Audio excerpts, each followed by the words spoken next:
ونستعينه ونستغفره ونؤمن به ونتوكل عليه ونعوذ بالله من شرور أنفسنا ومن سيئات أعمالنا من يهده الله فلا مضل له ومن يضلل فلا هادي له وأشهد أن لا إله إلا الله وحده لا شريك له وأشهد أن محمدا عبده ورسوله أما بعد فإن خير الحديث كتاب الله وخير الهدي هدي محمد صلى الله عليه وسلم وشر الأمور محدثاتها وكل محدثة بدعة وكل بدعة ضلالة وكل ضلالة في النار فأعوذ بالله من الشيطان الرجيم وكذلك جعلنا لكل نبي عدوا شياطين الإنس والجن يوحي بعضهم إلى بعض زخرف القول غرورا وقال صلى الله عليه وسلم إن الشيطان يحضر أحدكم عند كل شيء من شأنه رواه مسلم। সম্মানিত মুসল্লিবৃন্দ, সালাত বাতিল করার জন্য শয়তানের ভূমিকা এবং আমাদের করণীয়, এই বিষয়টা নিয়ে আপনাদের সামনে খুতবা আলোচনা করব ইনশাআল্লাহ। ওয়া মা তাওফীকি ইল্লা বিল্লাহ আলাইহি তাওয়াক্কালতু ওয়া ইলাইহি উনীব। শয়তান 7 দফা কর্মসূচি নিয়ে কাজ করে। এই 7 দফা কর্মসূচি থেকে বাঁচার জন্য আমাদের প্রতিনিয়ত লড়াই করতে হবে। প্রথম দফা উকবাতুল শিরক ওয়াল কুফর, ও মানুষকে প্রথমে কাফের বা মুশরিক বানানোর চেষ্টা করে। এটাতে শয়তান অনেকটা সফল হয়েছে। সারা বছর ইবাদত করার পরে যখন দুর্গা পূজা আসে তখন আমরা সবগুলোকে কি করে দিই? শারদীয় দুর্গা পূজার শুভেচ্ছা। ওয়া মা ইউমিনু আকসারুহুম বিল্লাহ ইল্লা হুম মুশরিকুন। আল্লাহ বলছেন, আল্লাহর প্রতি ঈমান আনা সত্ত্বেও অধিকাংশ মানুষই মুশরিক। আয়াতের অনুবাদে ভুল নাই, আপনার বুঝতে ভুল হতে পারে। ওয়া মা ইউমিনু আকসারুহুম বিল্লাহ ইল্লা হুম মুশরিকুন। 106 নম্বর আয়াত সূরা ইউসুফ। ঈমান আনা সত্ত্বেও অধিকাংশ মানুষই মুশরিক। ঈমান আনা সত্ত্বেও বলতে নামাজ পড়ে, হজ করে, উমরা করে, যাকাত দেয়, রোজা রাখে, এরপরে মুশরিক বলছেন। সূরা আনকাবুত 52 নম্বর আয়াতে আল্লাহ বলছেন, ওয়া ইন্না কাসীরাম মিনান নাস বিলিকাই রাব্বিহিম লাকাফিরুন। অধিকাংশ মানুষ রবকে বিশ্বাস করে, কিন্তু আল্লাহর সাথে যখন সাক্ষাৎ লিকাই রাব্বিহিম কাফিরুন, তখন কাফির অবস্থায় সাক্ষাৎ করবে। নাউযুবিল্লাহ। রাসূল সাল্লাল্লাহু আলাইহি ওয়াসাল্লাম বলছেন, ইয়াতি আলান নাসি জামান, মানুষের সামনে একটা যুগ আসবে, সময় আসবে, ইস্তামিউনা ওয়া ইসাল্লুনা ফিল মাসাজিদ, দলে দলে মানুষ মসজিদে যাবে, সব মসজিদ মুসল্লি দ্বারা ভর্তি থাকবে। ওয়ালাইসা ফীহি মুমিন, কিন্তু ওই যুগটাতে কোন মসজিদে একজন ঈমানদার খুঁজে পাওয়া যাবে না। এরা মুশরিক, কাফের, মুনাফিক। মানে মসজিদে আসছে, এরপরে কি? কাফের, মুশরিক। আল্লাহ বলছেন, ومن يدعو مع الله إلها آخر لا برهان له به فإنما حسابه عند ربه إنه لا يفلح الكافرون لا حول ولا قوة إلا بالله। স্পষ্ট যারা আল্লাহর সাথে আরেকজনকে সংযুক্ত করে, অ্যাড করে, তাদের কোনো দলিল থাকবে না। আর কিয়ামতের মাঠে এই কাফেরেরা সফল হতে পারবে না। তো কিয়ামতের মাঠে আমাদের সফল হওয়ার দরকার নেই, আমরা চাই দুনিয়াতে সফল হই। নাউযুবিল্লাহ। অথচ ইন্নামা দুনিয়া মাতাউল গুরুর, দুনিয়া একটা ধোঁকা। আজকে দুনিয়ার মধ্যে পড়ার জন্য আমরা হিন্দুদের সাথে দুর্গা পূজায় সামিল হয়ে গেলাম, তাও মাথায় টুপি দিয়ে, এক বুঝা মুখে দাঁড়ি। আস্তাগফিরুল্লাহ, আস্তাগফিরুল্লাহ। আল্লাহ যেন আমাদের হেফাজত করেন। সাবধান, এই যে কথাগুলো কোরআন সুন্নাহর স্পষ্ট বাণী, তাহলে শয়তান কি এখানে সফল হয়নি? অন্যদিকে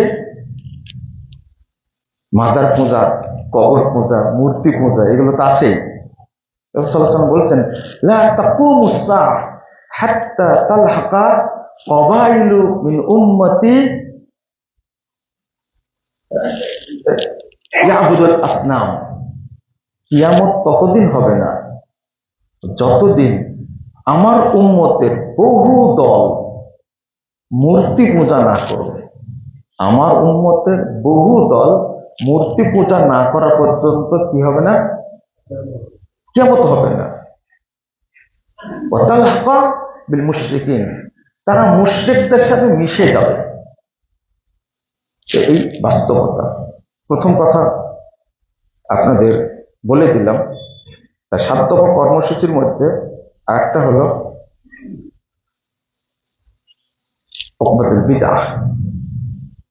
মুশরিক করা, বিদআতি করায় যখন ব্যর্থ হয়, মানে কাফের এবং মুশরিক বানাতে যখন ব্যর্থ হয়, তখন ও শয়তান আমাদেরকে দিয়ে বেদাত করায়। বেদাতের কয়েকটা রকম আছে, ধরন আছে। যেমন কিছু বেদাত, আবার মনে করেন না কিছু ভালো বেদাত আর কিছু খারাপ বেদাত, এটা না, কিন্তু এটা গ্রেড পর্যন্ত, A grade, B grade, C grade. বেদাতেরও কি আছে? গ্রেড আছে। যেমন একটা বেদাত মুকাফিরা, যে বেদাত করলে মানুষ কি হয়ে যায়? কাফের হয়ে যায়। এই দুর্গা পূজার আগে একটা গেল ঈদে মিলাদ নবী পূজা, তাই না? সকল ঈদের বড় ঈদ। বিশ্বাসকে ঈদে মিলাদের জন্য আমাদের নবী সশরীরে হাজির হয় এবং মঞ্চ একটা ফাঁকা রাখা হয় এবং খুব সুন্দর একটা কি বলবো, খাটিয়ার মতো ফুল দিয়ে সাজানো হয়, আসন তৈরি করা হয় এবং সেখানে এসে বসেন মুহাম্মদ রাসূলুল্লাহ সাল্লাল্লাহু আলাইহি ওয়াসাল্লাম, কাঁধে করে ঘুরে নিয়ে বেড়া হয়। এই যে আল্লাহর নবী রুহানি জগৎ থেকে এসে মিলাদুন নবীর মাহফিলে হাজির হয়, এটা কি আকীদা?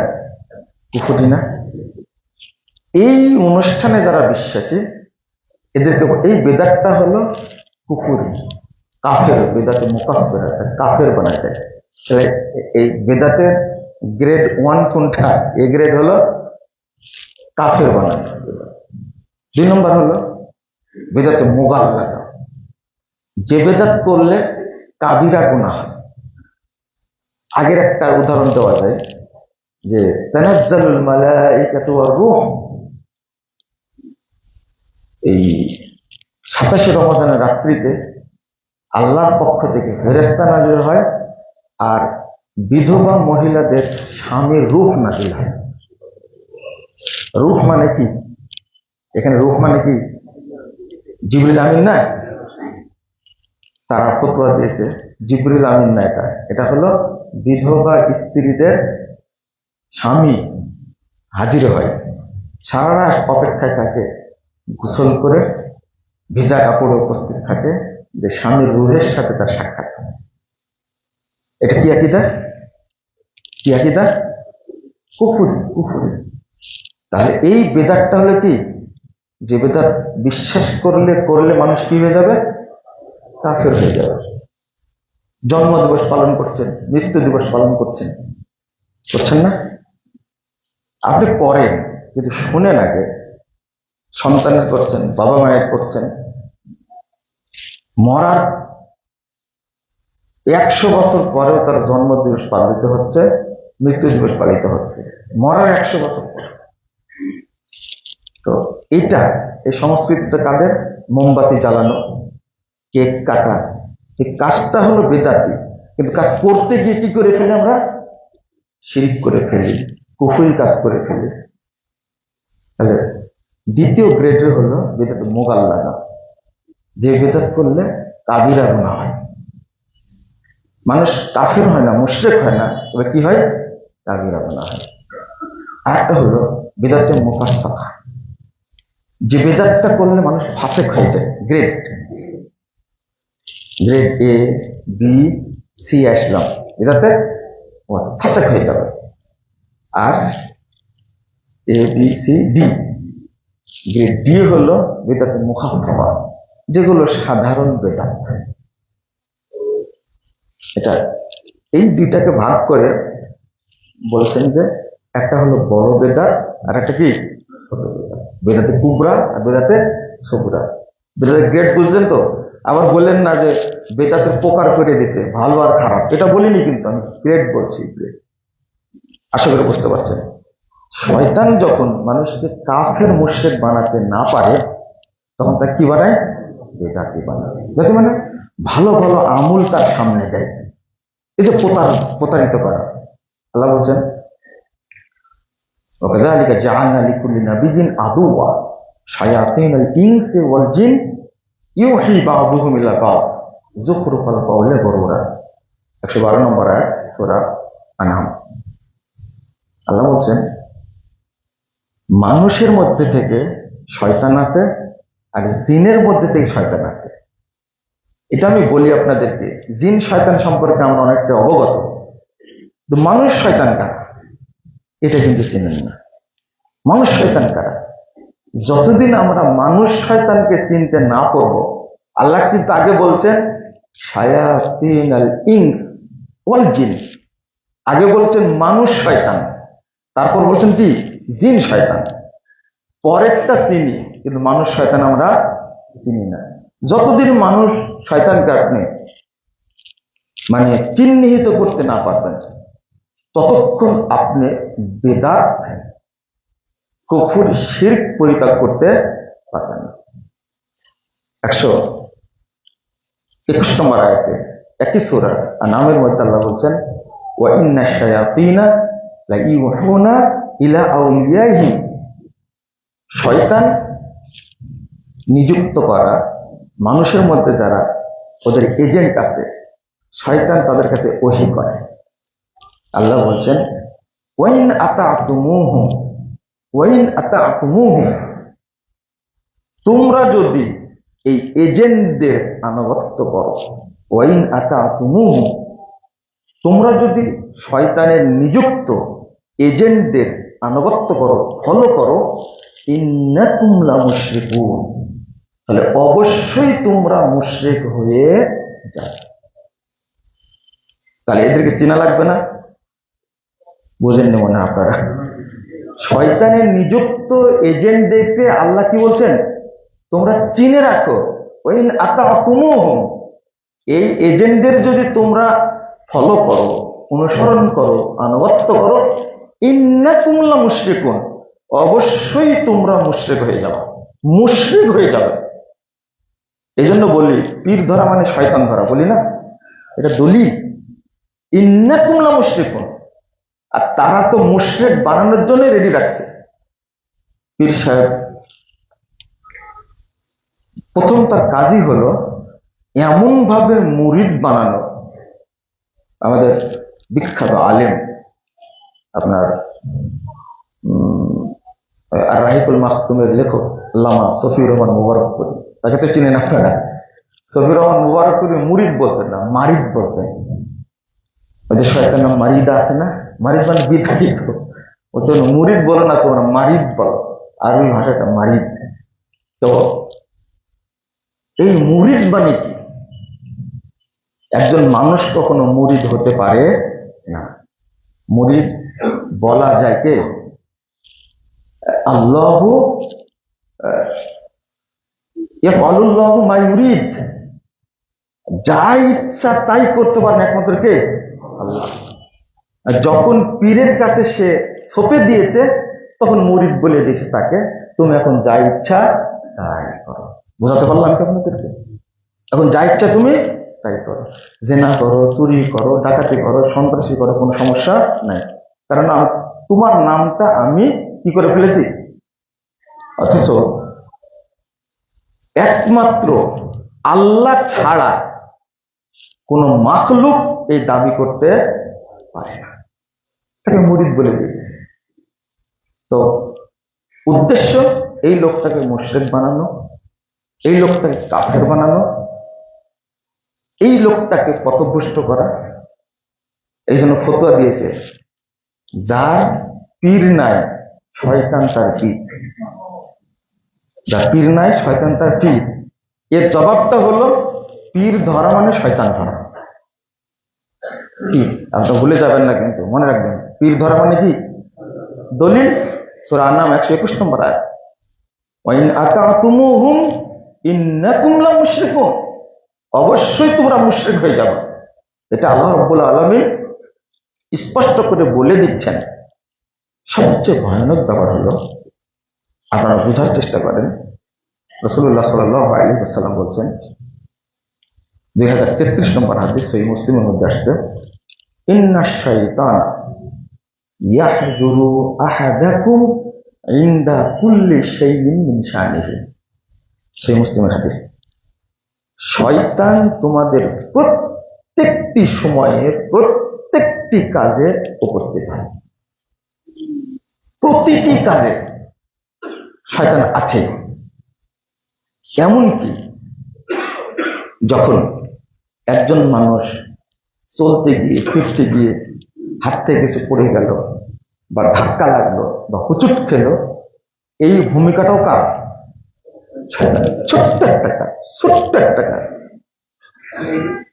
আপনার হাদিসটা আসছে আবু দাউদের মধ্যে 4982 নম্বর হাদিস, রাসূলুল্লাহ সাল্লাল্লাহু আলাইহি ওয়াসাল্লাম সনদ সহিহ, সাহাবী বলছেন যে আমি গাধার পিঠে উঠেছি, রাসূলের পিছনে ছিলাম, তো গাধা হোঁচট খেয়েছে, তখন আমি বলে উঠলাম, তাইসা শয়তান, শয়তান ধ্বংস হোক। রাসূল সাল্লাল্লাহু আলাইহি ওয়াসাল্লাম বলছেন, লা তাকুল তাইসা শয়তান, তাইসা শয়তান ধ্বংস, এটা বলে না, তুমি যখন কথা বলো তখন শয়তান অনেক নিজেকে বড় মনে করে, আমি ঘটাইছি, এটা আমার কারণে হয়েছে। ও অহংকারে একবারে ফেটে যায়, মানে এতটা গর্ববোধ করে, হাত্তা ইয়াকুনা মিসলাল বাইত ও মিসলাল জাবাল। এক হাদিস আসছে, মুসনাদ আহমদের হাদিস আসছে, মিসলাল জাবাল। শয়তান অহংকারে বড় হতে হতে পাহাড়ের মতো বড় হয়ে যায়। আমি এত বড় একটা কাজ করতে পারছি, ওরাও বুঝতে পেরেছে, কি করেছে? শয়তান করেছে। ছোট্ট হোঁচট খাওয়া, বা কি হাত থেকে কোনো জিনিস পড়ে যাওয়া, পিছলে পড়ে যাওয়া, এখানেও কে কাজ করে? শয়তান। আমি নামাজের কথা বলিনি, ছোট্ট একটা কাজ, ধাক্কা লাগা, এই কাজটাতেও শয়তান কি থাকে? উপস্থিত থাকে, রেডি থাকে। তো রাসূল সাল্লাল্লাহু আলাইহি ওয়াসাল্লাম বললেন, যখন তুমি বলো কুল বিসমিল্লাহ, এই টাইমে তুমি বলো বিসমিল্লাহ, হাত্তা ইয়াকুনা মিসলাল যুবাব। তো বিসমিল্লাহ বলা মাত্রই বিশাল পাহাড়ের মতো শয়তান ছোট্ট মশার মতো হয়ে যাবে। কি বলতে হবে? মনে থাকবে তো? তাহলে রাসূল সাল্লাল্লাহু আলাইহি ওয়াসাল্লাম বলছেন যে শুধু যদি তুমি ওই জায়গায় বিসমিল্লাহ বলো, হাদিস দিয়ে প্রমাণ হলো একটা শয়তান কত বড় হতে পারে? পাহাড়ের মতো। এই পাহাড় বলতে বুঝাইছেন উহুদ পাহাড়। ধরেন উহুদ পাহাড়, আরো বড় পাহাড় আছে, বাইজা পাহাড় আছে। এই পাহাড় যদি বোঝানো যায় তো নিচে কত কিলোমিটার আছে এটা কেউ জানে? উপরে দেখা যায়, উপরের দিক দিয়ে 4 কিলো, আর এদিকে কত কিলো? 8-9 কিলো ধরেন। একটা শয়তান যদি এত বড় হয়, এত বড় হয় অহংকারে, তাহলে এই শয়তানকে আপনি মোকাবেলা করবেন কি করে? মোকাবেলা করবেন কি করে? আমরা একটা জিনিস পেলাম এখান থেকে, বিসমিল্লাহ। কি বলবো? বিসমিল্লাহ। আল্লাহর নামের যে পাওয়ার। আমি একদিন শুধু বিসমিল্লাহর উপরে খুতবা দেব ইনশাআল্লাহ, যদি মনে থাকে আগামী দিন ইনশাআল্লাহ, শুধু বিসমিল্লাহর উপরে। আজকে শুধু এতটুকু বললাম। তো আপনাদের একটা জিনিস খেয়াল রাখতে হবে যে শয়তান এইরকম রূপ ধরে আমার সামনে আসে, আমি তাকে প্রতিহত করবো কি করে? এই জন্য বিশেষ করে সালাতটাকে বাঁচানোর জন্য আপনাকে রেডি থাকতে হবে শয়তানের আক্রমণ থেকে বাঁচার জন্য, অবশ্যই। এবং কেন? আরেকটা হাদিস বলি, মুসনাদ আহমদ আসছে, রাসূল সাল্লাল্লাহু আলাইহি ওয়াসাল্লাম বলছেন, ক্বাদা শাইতান ইবনে আদম লিআত্রুকিহি। আদম সন্তান যত পথে যায়, যত কাজ করে, সব জায়গাতে শয়তান বসে থাকে, সব জায়গায়। দিনে তো আপনি একটা কাজ করেন না, তাহলে একজন মানুষের সাথে কত হাজার শয়তান থাকে। শয়তান লিবনে আদম লিআত্রুকিহি, সব রাস্তাতে থাকে শয়তান। রাসূল সাল্লাল্লাহু আলাইহি ওয়াসাল্লাম বলেছেন, এমনকি তুমি জিহাদ করতে যাবো, উদাহরণ দিয়ে বলছেন, তুমি জিহাদ করতে যাবো, তখন শয়তান এসে বলবে, এই তুই জিহাদ করতে যাচ্ছিস, তোর মালগুলো নষ্ট হবে, 1 নম্বর ওয়াসওয়াসা ভিতরে বলবে। তারপরে তুই শহীদ হয়ে গেলে তোর বউ কি হয়ে যাবে? বিধবা হয়ে যাবে। এরপরে তোর বাচ্চাগুলো এতিম হবে, আর তুই হবে কি? তোকে কি করা হবে? তাহলে তোর তো কিছু পাওয়া নাই। জাহাদা ওয়াহাজারা, এরপরে শয়তানের ধোঁকাকে সে জয় করলো এবং হিজরতের জন্য, জিহাদের জন্য বেরিয়ে গেল। রাসূল সাল্লাল্লাহু আলাইহি ওয়াসাল্লাম বলছেন, এই ব্যক্তি যদি মারা যায়, আল্লাহ দায়িত্ব নিয়েছে তাকে জান্নাত দান করবে। লম্বা হাদিস, ছোট করে বললাম। আরো কয়েকটা উদাহরণ দিয়েছেন এইভাবে। প্রতিটি ক্ষেত্রে শয়তান লেগে আছে। তার মধ্যে সবচেয়ে বেশি ভূমিকা পালন করে সালাত নষ্ট করার জন্য। কি দিয়ে? বিদআত দিয়ে। আমি তো শিরক এবং কুফরের কথা বলে দিছি আগেই। শয়তান সালাত নষ্ট করে কেন? প্রথম টার্গেট সালাত কেন? তার কারণ হলো, সালাত এমন একটা ইবাদত, মানে শয়তান যে আপনার পিছনে সালাত নষ্ট করার জন্য কি পরিমাণ সৈন্যবাহিনী সেট করে রাখছে আপনি ভাবতে পারবেন না। প্রথমত যদি আপনি চিন্তা করেন যে একজন ব্যক্তি ওয়াক্ত মতো সালাত আদায় করবে, তাই না? আজানের কথা চিন্তা করেন, আগে মানুষ ঘুম থেকে ওঠে, তাই না? রাসূল সাল্লাল্লাহু আলাইহি ওয়াসাল্লাম বলছেন যে মানুষ যখন ঘুমায় তখন শয়তান এসে তাকে গিট দেয়। কয়টা? 3টা গিট দেয়। 3টা গিট দেয়, আর তাকে বলতে থাকে, হাদিসের ভাষাগুলো এত চমৎকার। রাসূল সাল্লাল্লাহু আলাইহি ওয়াসাল্লাম বলছেন,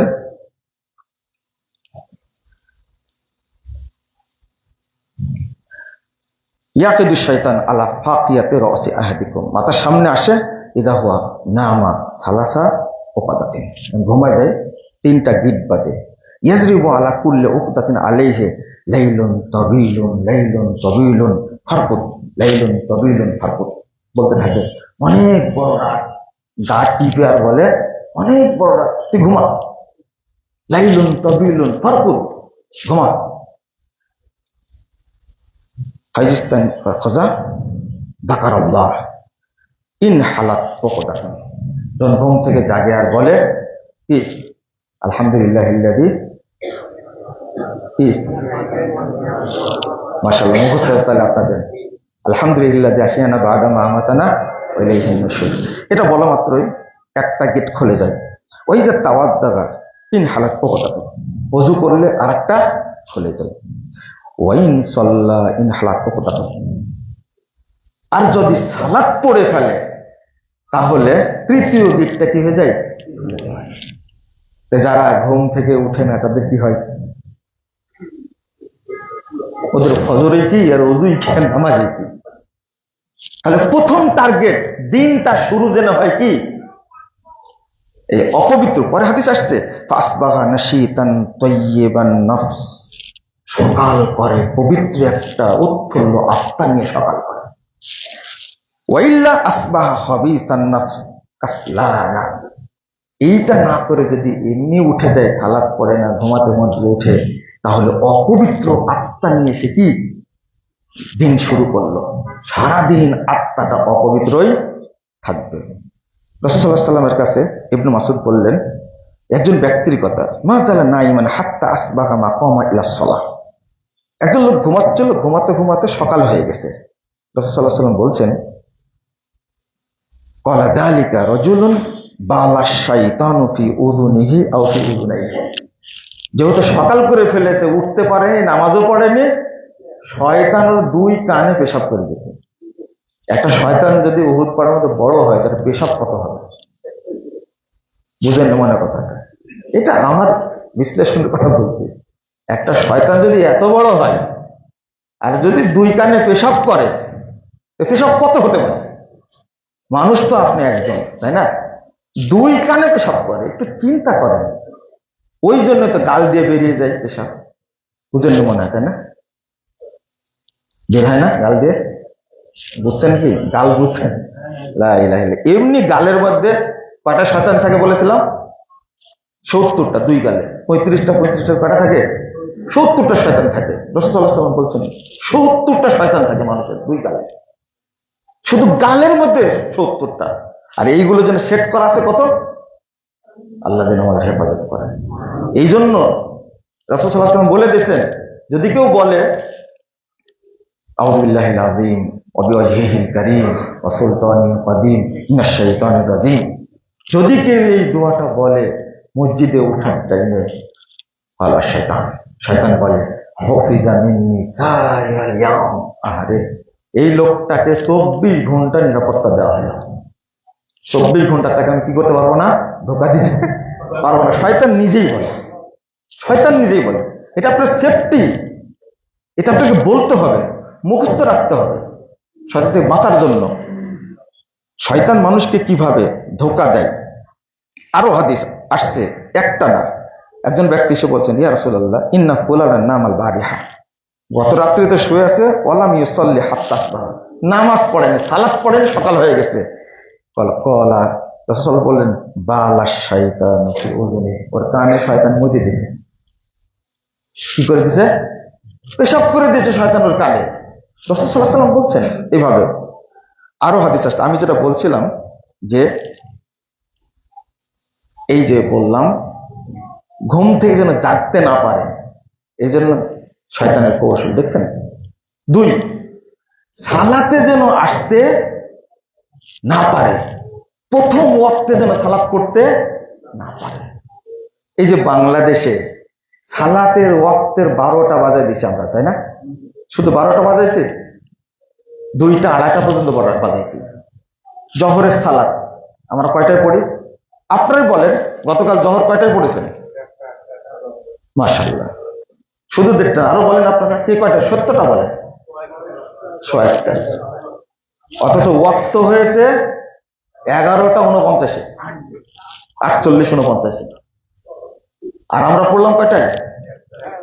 এই কাজটা কে করেছে? এমনকি আহলুল হাদিসদের যারা সালাফি আকীদার, তারা মক্কা মদিনায় উমরা হজ করে আসে, তারা পর্যন্ত জহর সালাতটাকে শয়তানের কাছে ইজারা দিয়ে দিছে। শয়তানের কাছে ইজারা দিয়ে দিছে। এটি স্পষ্ট করে বলছে, আপনি আসর ঠিক টাইমে পড়তে পারেন, ফজরের মতো সালাতে 2টা ওয়াক্ত ঠিক টাইমে পড়তে পারেন, জহরে কেন পড়তে পারেন না? আপনাকে শয়তান গ্রেফতার করেছে, কোনো সন্দেহ নেই।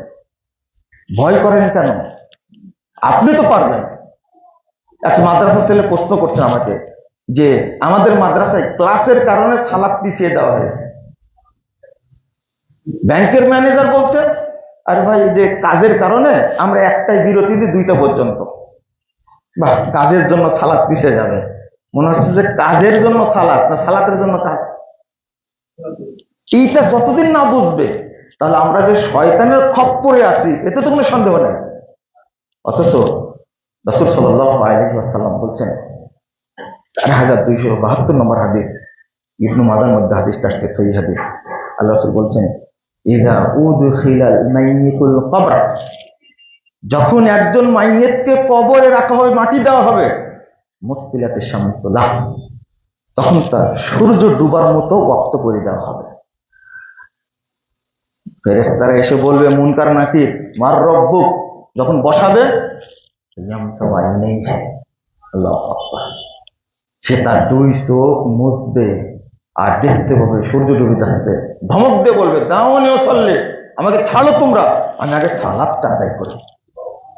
আপনি বলেন তো দেখি, একটা জিনিস, 3টা জিনিস বলবো, সালাতকে কেন শয়তান টার্গেট করেছে তার মধ্যে অন্যতম একটা, যে মুসল্লি ওয়াক্তের ব্যাপারে সচেতন ওই ব্যক্তির কবরে আযাব হবে না, হবে না, হবে না ইনশাআল্লাহ। এটা তার প্রমাণ। ধমক দিয়ে দিবে দাওনি ওয়াসাল্লি, আমাকে ছাড়ো, আগে সালাত পড়ে নে, দেখতে পাচ্ছ না তোমরা ওয়াক্ত চলে যাচ্ছে। আচ্ছা, এই মাইয়িতের কাছে কি কবরটা কবর মনে হবে? ফেরেশতাকে ধমক দিতে পারে, চিন্তা করতে পারছেন আপনি, ভাবতে পারছেন? অথচ আমি ওয়াইফকে ধমক দিতে পারি না, সন্তানকে ধমক দিতে পারি না। এটা শয়তানের চাল। আপনি যদি দুনিয়াতে ধমক দিতে না পারেন তা আপনি মুনকার নাকিরের মতো ফেরেশতাকে ধমক দিতে পারবেন? অধিকাংশ মুতে ফেলবে ওই জায়গাতে, ধমক দিতে পারবে না। সালাতের ওয়াক্তটা কত গুরুত্বপূর্ণ। যে ব্যক্তি ওয়াক্তের ব্যাপারে সচেতন তিনি নিজেই প্রমাণ, কবরে তিনি সফল হবেন ইনশাআল্লাহ, ইনশাআল্লাহ সফল হবেন। ভাষাটা কি? দাওনি ওয়াসাল্লি, ছাড়ো আমাকে, আমি সালাত পড়ে নি। তাকে প্রশ্ন করবে কি মার রব্বুক, তোমার রবকে, সে কি জানে না? যে ফেরেশতাকে ধমক দিতে পারে সে কি জানে না? দাওনি ওয়াসাল্লি, ছাড়ো আমাকে, আমি সালাত পড়িনি আগে। আপনার আমার ভিতরে সালাতের ওয়াক্তের ব্যাপারে কোনো সচেতনতা নাই। আমরা খুবই গাফেল। এমনকি আজান হয়ে গেছে, একামত হয়ে যাচ্ছে, আপনার দৌড় দিয়ে আস্তে আস্তে ওযু করতে করতে 3 রাকাত শেষ। এই ধরনের ব্যক্তিদেরকে আল্লাহ রাসূল মুনাফিক বলেছেন। মুসল্লি 6 শ্রেণীর মুসল্লি মুনাফিক, তার মধ্যে এটা এক শ্রেণী আল কাসালু ইলা কিয়ামিস সালাহ, সালাতে আসতে অলসতা করে, এটা একটা। আমরা যেন শয়তান দ্বারা প্রতারিত না হয়। 2 নম্বর, আজান দিচ্ছে, এই আজানে প্রমাণিত হয় মসজিদের আশেপাশে শয়তান ভর্তি থাকে। রাসূল সাল্লাল্লাহু আলাইহি ওয়াসাল্লাম আজান দিলে শয়তান বায়ু ছাড়তে ছাড়তে বহু দূর চলে যায়। যখন আজান শেষ হয়ে যাবে ফারাগাল মুয়াজ্জিন, যখন মুয়াজ্জিন আজান শেষ করে আবার জমাট বাঁধে, যখন একামত দেয় শয়তান আবার পালায়, একামত শেষ হয়ে গেলে শয়তান আবার আসে, তাকে ধোঁকা দিতে থাকে, প্রতারিত করতে থাকে। রাসূল সাল্লাল্লাহু আলাইহি ওয়াসাল্লামকে জিজ্ঞেস করছেন আল্লাহ রাসূল আনিল ইত্তাফা, সালাতে দাঁড়ানো এদিক ওদিক তাকানোর কারণ কি? তো যে হয় ইখতিলাসুন ইয়াখতালিসু শয়তান, বলছিল এটা হলো শয়তানের অপহরণ, ছিনতাই। শয়তান মানুষের অন্তরে কি করে? ছিনতাই করে, অপহরণ করে, ও রাখে না। তখন তার মনে চিন্তা হয় আমি কয় রাকাত পড়লাম, দোয়াটা পড়লামই কিনা, সূরা ফাতিহা পড়াই হলো কিনা, সেজদা কয়টা দিলাম। এই কাজটা কি করে? এমন কি শয়তান এত দুষ্ট, সালাত নষ্ট করার জন্য চেষ্টা করে। ওই বৃদ্ধ হয়ে গেছে, তাকে উসওয়াসা দেয়, মনে হয় আমার ওযু নষ্ট হয়ে গেল। কদিন আমাকে মহিলা প্রশ্ন করেছে, আমি এখন কি করব? ওযু করতে করতে আমার মনে হয় ওযু নষ্ট হয়ে গেছে। কি পরিমাণ উসওয়াসা! ওযু করার পরে সালাত শুরু করেছি, কেবল 1 রাকাত হয়নি, আমার মনে হচ্ছে ওযু নষ্ট হয়ে গেছে। রাসূল সাল্লাল্লাহু আলাইহি ওয়াসাল্লাম বলছেন, শোনো, যতক্ষণ শব্দ না শুনবে এবং যতক্ষণ দুর্গন্ধ না পাবে ততক্ষণ সালাত কি করবে? কন্টিনিউ করবে। দেখেন, শয়তান থেকে বাঁচার জন্য শরীয়ত এটাও বলে দিয়েছে। শয়তানের কোনো জায়গা ফাঁকা রাখেনি, সেই জায়গায় সে এই অবস্থা করেনি। এখন আরেকটা দিক আপনাদের বলি, সেটা হলো শয়তান বেদাত দিয়ে কিভাবে নষ্ট করেছে। যেমন আমি যদি বলি অজুর কথা, কিসের কথা? অজুর আগে কি আছে? ইস্তেঞ্জা। ইস্তেঞ্জা আমরা যারা মুসল্লিরা ইস্তেঞ্জা করি, অধিকাংশ মানুষ পবিত্র হই না। স্পষ্ট কথা, আমরা পবিত্র হতে পারি না। আমাদের শরীর নাপাক থাকে, নাপাক থাকে। অনেক বৃদ্ধ মানুষ এমন ভাবে প্রশ্ন করে, আমি বললাম যে বয়স কত হয়ে গেছে? কেউ বলে 75, 78, 77, 80 হয়ে গেছে। তা আপনি কি এইভাবে পবিত্রতা হাসিল করেন? হ্যাঁ, এইভাবে করি। তাহলে আজ পর্যন্ত আপনি পবিত্র হন। তাহলে এই যে পবিত্রতা হাসিলের যে পদ্ধতি, প্রথম মনে করেন রাসূল সাল্লাল্লাহু আলাইহি সাল্লাম বলে দিলেন, পানি থাকলে কি নিবে? পানি নিবে। পানি না থাকলে কি নিবে? ঢেল নিবে, না হলে টিস্যু নেবে, শেষ। কিন্তু পানি থাকলে টিস্যু চলবে না। এটা একটা জিনিস।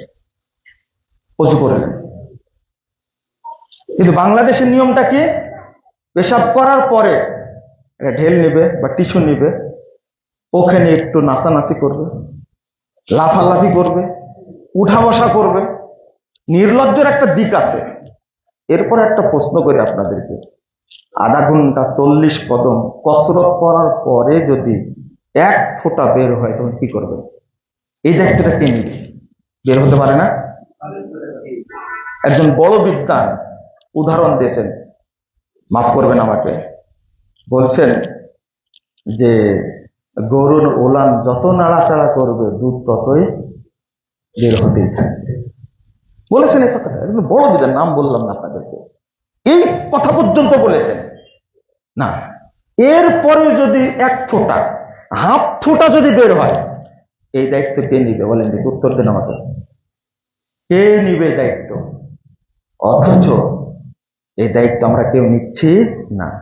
কসরত করছি, 50 কদম হাঁটছি, এই করছি সেই করছি, শেষ, নিলাম না। কিন্তু 1 ফোঁটা যদি বের হয়, তাহলে আপনি কি হয়ে গেলেন? কি হয়ে গেলেন? অপবিত্র। এই অপবিত্র হওয়া থেকে পবিত্র হওয়ার কোনো বুদ্ধি আপনার কাছে নেই। কিন্তু 1500 বছর আগে মুহাম্মদুর রাসূলুল্লাহ সাল্লাল্লাহু আলাইহি সাল্লাম বলে গেছেন, জিবরিল আমিন আসমান থেকে এসে বলছেন ওযু করার সময়, মুহাম্মদ শুনেন, আল্লাহ বলেছেন ওযু শেষে লজ্জা স্থান বরাবর আপনি পানি ছিটিয়ে দিবেন। সেফটি করে দেননি আল্লাহ? এই শয়তান ইবলিস এই সুন্নাতটাকে মেরে দিয়েছে একবার। শিখাই দিয়েছে কি?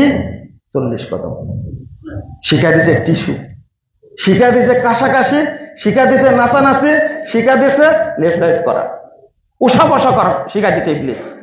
অথচ এর প্রমাণে কোনো জাল হাদিসও নাই। সহিহ হাদিস যেটা আসছে, আমি আপনাদের বলেছি, হয়তো ভুলে গেছেন। তাহলে এই অপবিত্র রাখছে কে? শয়তান। তো নামাজি যেন না হয় এই নামাজ। এবার যদি আপনি ওযুর কথা বলেন, ওযু তো মেরে দিছে আগেই। আমরা সুন্দর করে ওযুর দোয়া বানাই দিছি। ওযুতে মুহাম্মদুর রাসূলুল্লাহ সাল্লাল্লাহু আলাইহি ওয়াসাল্লাম পড়তেন কি? বিসমিল্লাহ, শুরু বিসমিল্লাহ দ্বারা, আর শেষ করতেন কি দ্বারা? আশহাদু আল্লা ইলাহা ইল্লাল্লাহ ওয়াহদাহু লা শারীকা লাহু ওয়া আশহাদু আন্না মুহাম্মাদান আবদুহু ওয়া রাসূলুহু। এরপরে যদি পড়তে পারেন ভালো, সুবহানাকা আল্লাহুম্মা বিহামদিক আশহাদু আল্লা ইলাহা ইল্লা আনতা আস্তাগফিরুকা ওয়া আতুবু ইলাইক। খুব ফজিলতপূর্ণ, শেষ। কিন্তু ওযুর দোয়াতে ইবলিস শেষ করে দিয়েছে আমাদেরকে। ওযু নষ্ট করেছে কি করে? আলহামদুলিল্লাহ আলা দীনিল ইসলাম, আল ইসলাম হাক্কুন ওয়াল কুফরু বাতিলুন, আল ঈমানু নূরুন। মসজিদে মসজিদে লিখে দিয়েছে। বলেন তো বিসমিল্লাহ আছে কিনা এর মধ্যে? গোষ্ঠী শেষ। তাহলে প্রথম ওযু কি হয়ে গেল? ওযু কি হয়ে গেছে? বাতিল। এটা হলো শয়তানি দোয়া। আর শরীয়তের দোয়া কি? বিসমিল্লাহ। আচ্ছা, জ্ঞানী মানুষ কি নাই? বিজ্ঞ মানুষ কি নাই? শয়তান কেন পিছনে লাগছে? এরপরে কুলি করার এক দোয়া, নাকে পানি দেওয়ার এক দোয়া, মুখ ধোয়ার এক দোয়া, হাত ধোয়ার এক দোয়া, মাথা মাসা করার এক দোয়া, পা ধোয়ার এক দোয়া। ওজুর নিয়ে ঘাড় মাসা করা, এই যে বলে দিলাম, ভুলে গেছিলাম, ঘাড় মাসা করা। আর একটা হলো, দেখেন ওজু কিভাবে ধ্বংস করেছে ইবলিস। এক চুল্লু পানি নেবেন, তাকান, এক চুল্লু পানি নেবেন, অর্ধেক মুখে অর্ধেক নাকে দিবেন, এটাই সুন্নাহ। আগে 3 বার কুলি করে নেবেন, তারপরে আলাদা করে 3 বার নাকে পানি দিবেন, এটা শরীয়ত সম্মত না। আমরা অনেকে ভুল করি না?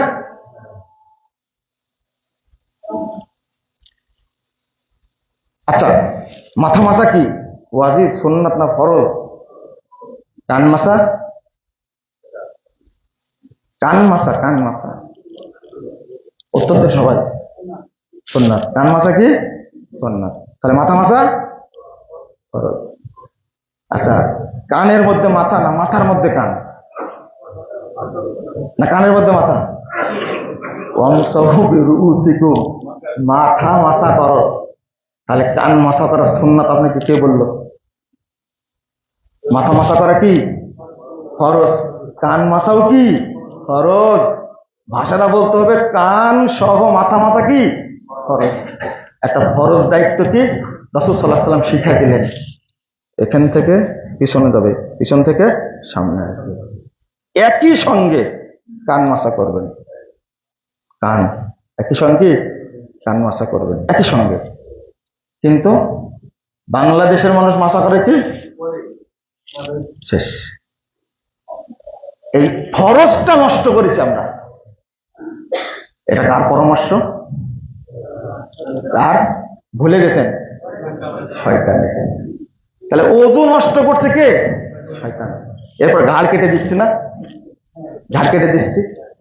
ইমাম নবী বলছে এটা বেদাত। এই সম্পর্কে যত হাদিস বর্ণিত সব কি জাল। জাল হাদিসের কবলে রাসূলুল্লাহ সাল্লাল্লাহু আলাইহি ওয়াসাল্লামের সালাত, এই যে খুঁটে খুঁটে ধরে দেওয়ার কারণে বাংলাদেশে যত মোল্লা আছে সব গালি দেয় আমাকে, সব গালি দেয় আমাকে।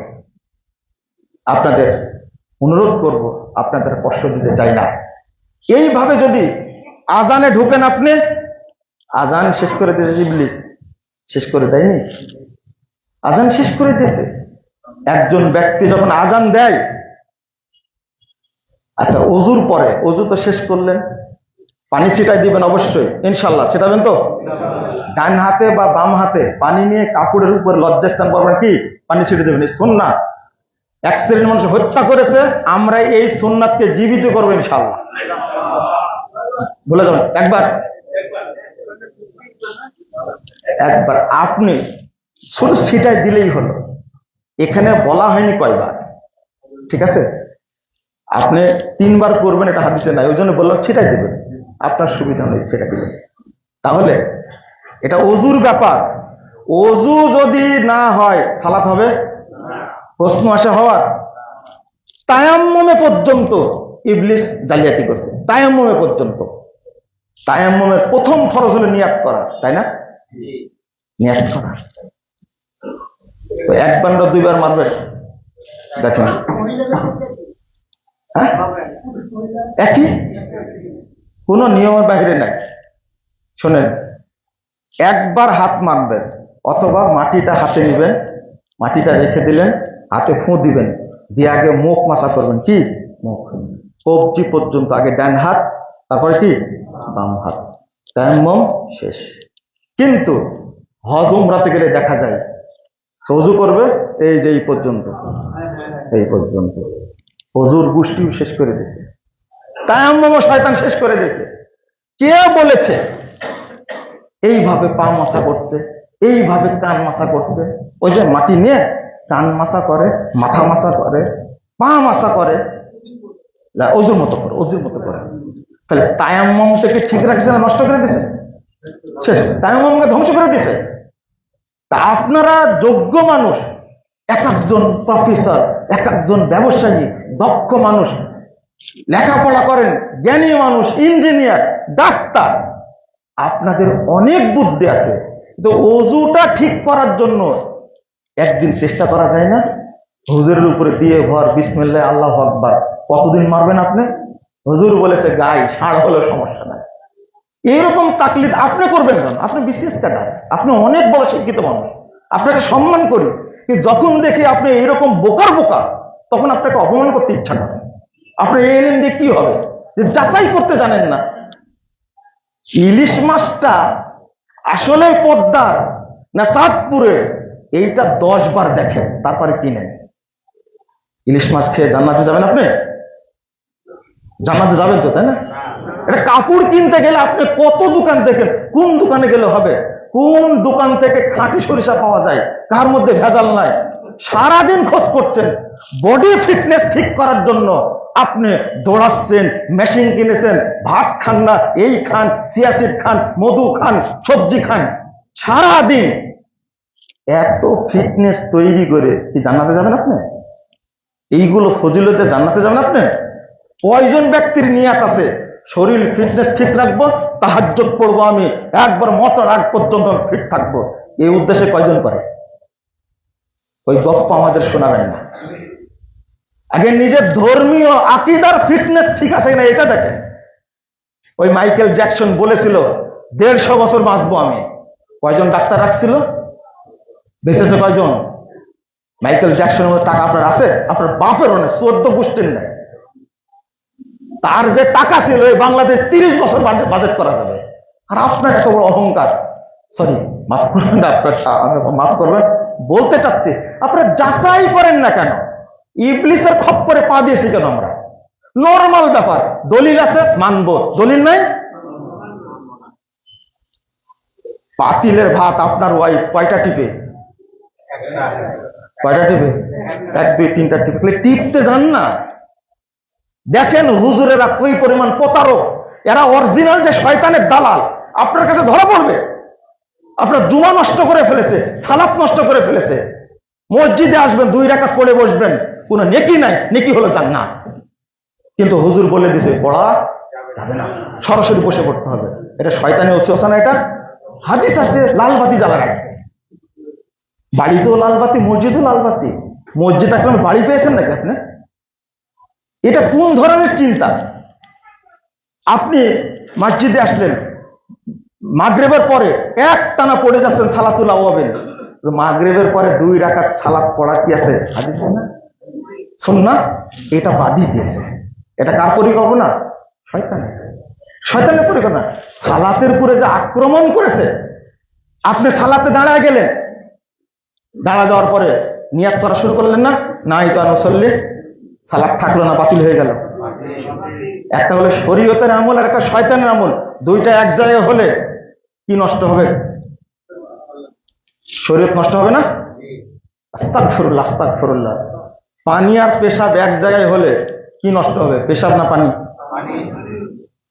শরীয়তের আমলের মধ্যে যে শয়তানের আমল ঢোকা দেন, তাহলে কি নষ্ট হলো? বাতিল। বেদাত পবিত্র না অপবিত্র?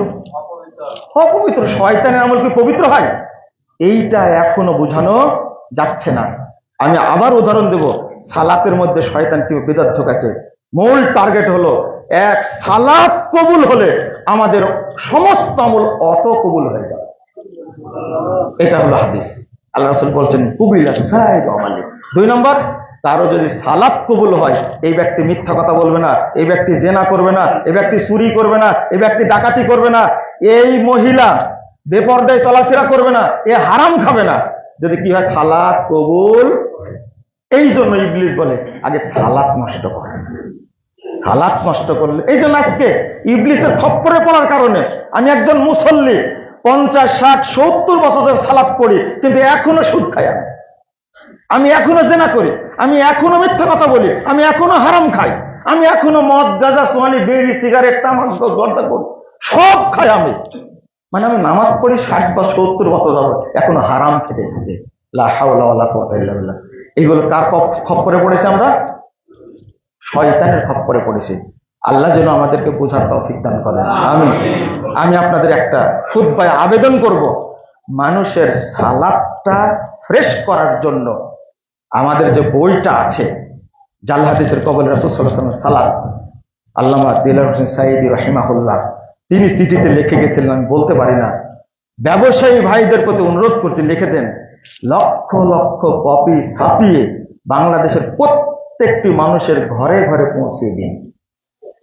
আপনাদের প্রতি তার আবেদনটাই রাখছি আমি, মানুষ সঠিক সালাত শিখুক, ভুলগুলো বুঝতে পারুক।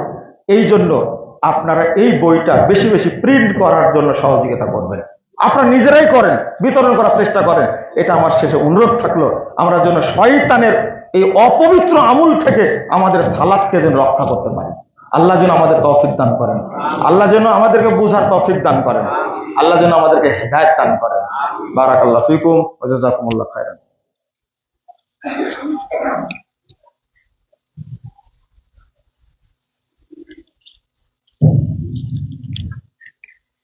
আলহামদুলিল্লাহ ওয়াহদা ওয়াসসালাতু ওয়াসসালামু আলা মান লা নাবিয়্যা বা'দা।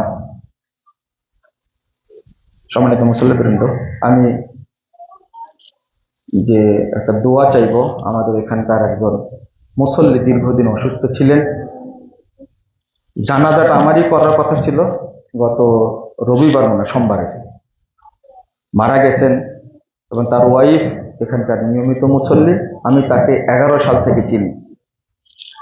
আমরা দোয়া করি আল্লাহ যেন তাকে ক্ষমা করে দেন, আল্লাহ রাব্বুল আলামিন যেন তার আমলগুলো কবুল করে নেন, আল্লাহ যেন তাকে জান্নাতুল ফেরদাউস দান করেন, সাথে সাথে আল্লাহ যেন আমাদেরকে কবুল করে নেন। শেষ, ফিলিস্তিনি ভাইদের জন্য দোয়া করতে ভুলবেন না। ইনশাআল্লাহ আল্লাহ যেন তাদেরকে রক্ষা করেন, আর ইহুদিদেরকে আল্লাহ যেন ধ্বংস করে দেন। যারা ষড়যন্ত্র করছে আল্লাহ যেন তাদেরকে ধ্বংস করে দেন।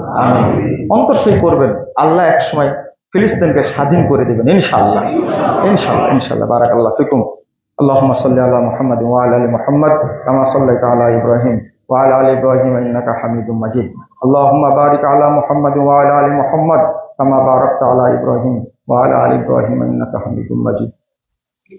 اللهم اغفر لنا وللمؤمنين والمؤمنات والمسلمين والمسلمات والأحياء منهم والأموات.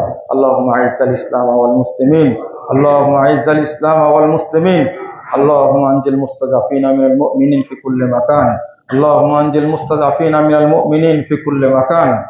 اللهم انصر من نصر دين محمد صلى الله عليه وسلم واجعلنا منهم، واخذل من خذل دين محمد صلى الله عليه وسلم ولا تجعلنا منهم. اللهم عن الكفرة والفجرة والمبتدعة واليهود والنصارى والمشركين، اللهم شقق شملهم ومزق جمعهم وخرب بنيانهم ودمر ديارهم وأنزل بهم بأسك الذي لا ترد عن القوم المجرمين. اللهم اشدد وطوتك على اليهود والنصارى والمشركين، اللهم اشدد وطوتك على اليهود والنصارى والمشركين. اللهم دمرهم تدميرا، اللهم دمرهم تدميرا يا قوي يا عزيز. اللهم إنا نستعينك ونستغفرك ونتوب إليك ونثني عليك الخير. ربنا آتنا في الدنيا حسنة وفي الآخرة حسنة وقنا عذاب النار. ربنا فاغفر لنا ذنوبنا وكفر عنا سيئاتنا وتوفنا مع الأبرار. ربنا عليك توكلنا وإليك أنبنا وإليك المصير. ربنا آتنا في الدنيا حسنة وفي الآخرة حسنة وقنا عذاب النار. ربنا تقبل منا إنك أنت السميع العليم وتب علينا إنك أنت التواب الرحيم. وصلى الله على النبي.